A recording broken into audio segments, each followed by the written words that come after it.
الرحمن الرحیم. زمانم شهریار دی حاجي سعدالله خان زویم د ګنجالي خان نه راواخله د ملک شاد محمد خان پورې زه د دوی نوسې یم او دا زما 14 جریبه تقریبا جایداد دی ټول دې کې زما نیمه حصه ده عثمانزو کې 14 جریبه جایداد دی دا د فرد مطابق دی دې کې نیمه زما حصه ده د هغې نیمې حصې مطابق ما خپله عدالت ته خواست کړی چې ما ته د ادبراري وشي او خپل حق ترې راته بیل شي هغه نن عثمانزو کې په پریس کانفرنس باندې ما ته دمکي م راکړې ده چې زه به د ګل پوره ستاسو دا ځای غورځوم نو زه دا خواست کوم ټولو ورونو بویګانو مسلمانانو عثمانوالو ته چې دا زما جایداد دی شکر الحمدلله ما نه دا څوک اخیستی نه شي چې مړ نه یم خو تاسو ته صرف دا خواست کوم چې ټیمې په ما باندې دعوه وکړله دا عدالت ما له اډر راکړ عدالت زما په حق کې فیصله وکړه چې دا بابا ستا جایداد دی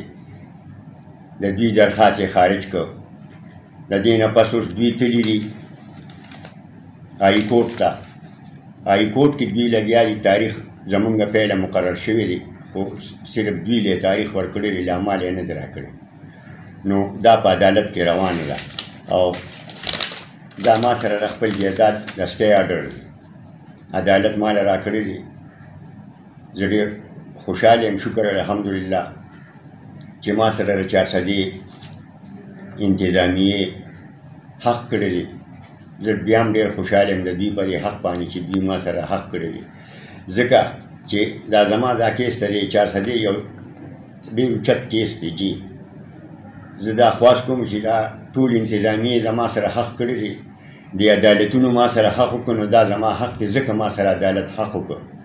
ځکه ما سره انتظامیې حق وکړ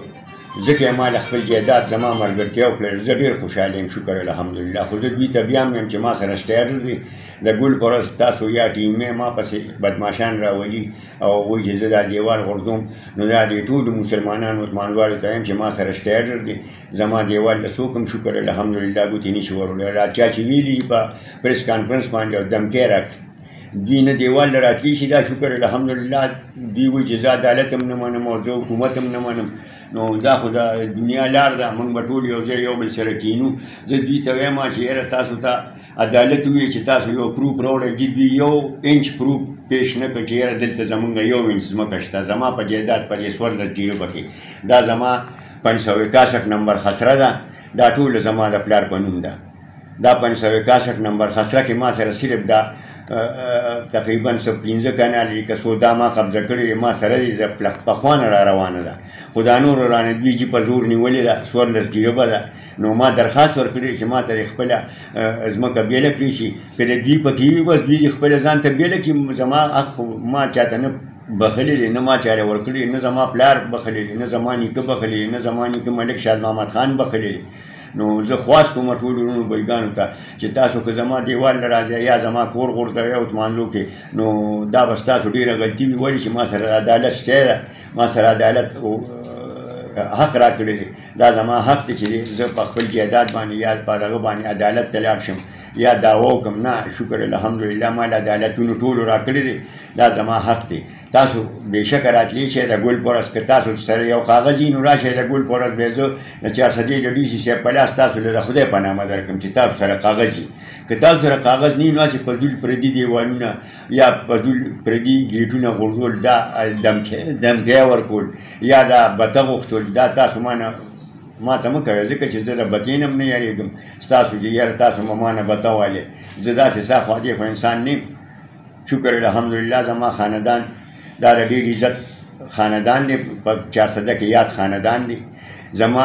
تا ته صرف دا نیکونه وښیم چې د ګنجالي خان نه راواله باچا خان زما نیکه دی شاد محمد خان زما نیکه دی سربیلن خان زما نیکه دی سکندر محمد خان زما نیکه دی تا ته به زه کم نیکه او کم جایداد ښیم دا خو زما 10 جریبه جایداد دی نو ته به زما په 10 جریبه سره پاسه 10 جریبه جایداد کې ته اوس ما باندې راځې او دمکی راکړې چې ما له حق راکړه او ما له پکې بته راکړه ولې زه په خپل جایداد کې تاسو له بته ولې درکړم نو زه خواست کوم چې یاره دا دوی په پرنس کانفرنس ماله کومه دمګي راکړې ده یا دا ماته کوم زور زیاتی را سره کوي نو زه انتظامیې ته خواست کوم چې دوی مال دوی نه خلاص کړي دا دوی مال راځي د ګل په ورځ به دوی زما دیوال غورځوي نو ما ورته چې بېشکه راځئ ما سره خپل پریس کانفرنس زه د دې وجې کوم چې ما سره شته اډر راځي شکر دی کاغذونه برابر دي عدالت مال راکړې ده عدالت زما په حق کې فیصله کړې ده شکر الحمدلله د دوی درخواست سیشن کینسل کړی دی نو زه بیا هم خواست کوم وزیري پریس ته د چارسدي نه د ټولو ورونو بلګانو ته چې حق سره ورکې حق سره ملګري شي د حق خبره کوي سنت رسول باندې روان اوسئ زه په سنت رسول باندې روان یم شکر چې دا مال الله او رسول او خپل نیکونو راکړې ده دا زما په نوم ده زما په نوم جایداد دی شکر الحمدلله زما د نوم نه تاسو بل نوم مثال تاسو یو فرد راوړو بېشکه راشئ زه به د دې پریس والا او د ډي ډي سي صاحب چارسدي په لاس تاسو ته په حواله کړم چې والی دا ستاسو او که نه دا چې زما وي نو بس تاسې ناجیزه را سره مه کوئ شریعت هم دا راته وویل چې تاسو په خپلو خبرو کې چې دا کوم ځای تاسو رانیولې په دې باندې مخکې تاسو پریس کانفرنس هم کړی هغوی یې سرلانجې کړي دي تاسو یې په دې باندې سټی ده سټی پې شته اوس که نه او جي او جي دا زما سره شتی دی اوس هغوی چې کوم نظام لګولی بروډس په هغې پیسې اجلاس کې یا دلته چې کوم ټي ایم اې حال کې کوم هغوی وي چې سټی شته نو د هغې نه باوجود هم تاسو هلته لګوئ کنسټرکشن کوئ ورونه هم لګولي او دغه شان څه خبره کوي دې کې څومره حقیقت دی که سټی ده بیا خو پکار دي تاسو هم نه کوئ کار نه جي نه ما سره خپله شتی دی جي زه د شتی مطابق ما هېڅ کار ما ټول بند کړی دی ما ته کنسټرکشن ما زه هېڅ هم نه کوم شکر الحمدلله خو دوی راځي زما کله ګیټ وغورځوي کله دیوال وغورځوي نو زه خو جیجس سړی یم د دوی سره زه د شر یا د شدت یا د غوبل والا انسان خو نه یم چې زه دوی سره شر وکړم یا شدت وکړم خو بس ګیټ وغورځوي زه ګیټ بیا ولګوم کله راله دیوال وغورځوي زه بیا دیوال ووم نو انسان بیا زم پاکستان یم زما هم د پاکستان نه او د عدالت نه او د پاکستان د قام نه د پاکستان د حکومت نه دا خواست چې زما هم حق دی چې زم په خپل پاکستان کې لګیا یم په خپل جایداد ناست یم ولې ما څوک تنګوي داسې د ګل پروس ته ښکاره دمکي ورکول چې موږ به راځو د یو سړي یا ځای دی یا نه دی مطلب عدالت په خوا الرډي دی سټی ده پرې داسې یو ځای غورځول تاسو نه ګڼئ چې دا دغه سرکاري احتکار او یا دغه مقامي سیاستدانانو دا ښکاره دمکي دی تاسو ته او هغه چړایي ده په تاسو باندې او جي او دا موږ باندې دغه چړایي کوي دغه دمکی راکوي دغه پریس کانفرنس کې کولو ویلي چې موږ به د ګل په ورځ د دوستا دیوال به غورځوو نو دلته د ګل په ورځ میله ده که دې کې سا خوا دې خو شو نو لوی قتلیام به پکې وشي ولې چې ګل میله ده زه به هم خپل حفاظت کوم او دوی هم خپل حفاظت کوي نو چې دوی په غلطه راځي او ناجیز او د عدالت په اډر راخیږي نو دا دوی به ما سره ډېر ناجیزه کوي